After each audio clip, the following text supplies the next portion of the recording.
Alright, we're going to show you what Scott's been up to. Isn't this flooring attractive? It's going to be covered with tiles.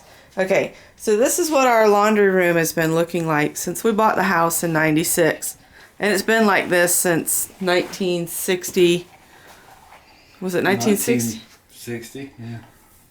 So finally today, well, let's see. There's Scott. He installed the new window last week, I think it was.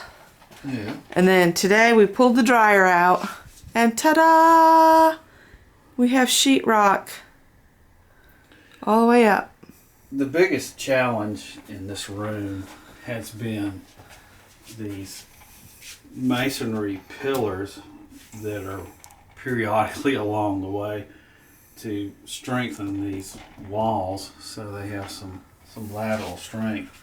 There's a set of them behind this, a set of them here, and then there's some here, here, and here. So, and then over here you can see it in the corners, the same thing. And you know, that's the biggest challenge, studding in around all of that.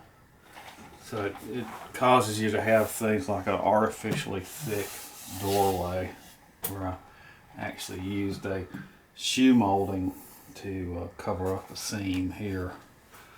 But it's coming together. So. And at the top we got some scary wire he's got to deal with. Scary wiring. And there's that, and then you've got this metal thing right here that I guess the original owners used to hang stuff on. But then over here in the corner, it goes through it. There's wiring for a receptacle that goes through that, so I'm going to have to take a grinding wheel and cut that material so I can extract the wire out of it. Or I could just disconnect it at the receptacle. I might just do that. Well, that's what I was thinking. Yeah. Disconnect it down there, turn the power off, disconnect it, take that down, then reconnect it. Yeah, we got a plywood ceiling, so there'll be a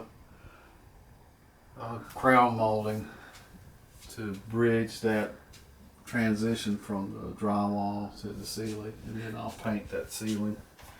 Yeah, I'll we're probably use the oil-based paint because those nail heads are kind of rusted. yeah.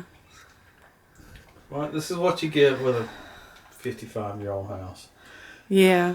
Well, it could be worse. It could be a 300-year-old house. Yeah. And we had some trouble with the floor.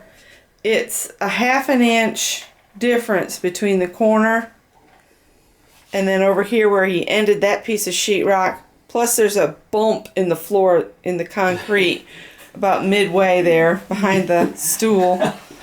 You can see he had to kind of chisel out a bump place there. Yeah, there's concrete under this vinyl, so there's like a hump here, and then there's a low spot over there. Yeah, over there it goes low, so it's going to be interesting getting that down. And then we bought tile for this floor, which is going to be interesting getting it to set nice and even.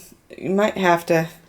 Yeah, well, fortunately it's a mosaic, so it won't be too bad. Yeah, we actually have it out here in the box. Yeah, I'm probably going to use a mask. Oh, no. He plopped those down. I wonder if those light bulbs are broken. Well, no? Pretty sturdy. It's remarkably good. Well, there's the tile. Aha! There's tile. Ta-da! It kind of screams 1980. It's got a turquoise thing in it, but anyway, we'll move those light bulbs. Yes, let's move them. Greg had the golf clubs just given to him. Somebody was having a yard sale, and I guess they didn't want to play golf anymore. They've even got the original plastic on them from where they bought them. I don't want to play golf anymore. He probably played one game of golf and then decided to get rid of the golf clubs. That's what I did. I played one game of golf, but I didn't buy any golf clubs. Yeah. I decided that was kind of stupid, chase a little ball around. Well, some people like that kind of stuff. All right, guys, we'll let you go. We've yammered enough, but I thought we'd share what we've gotten done. All right, everybody, take care.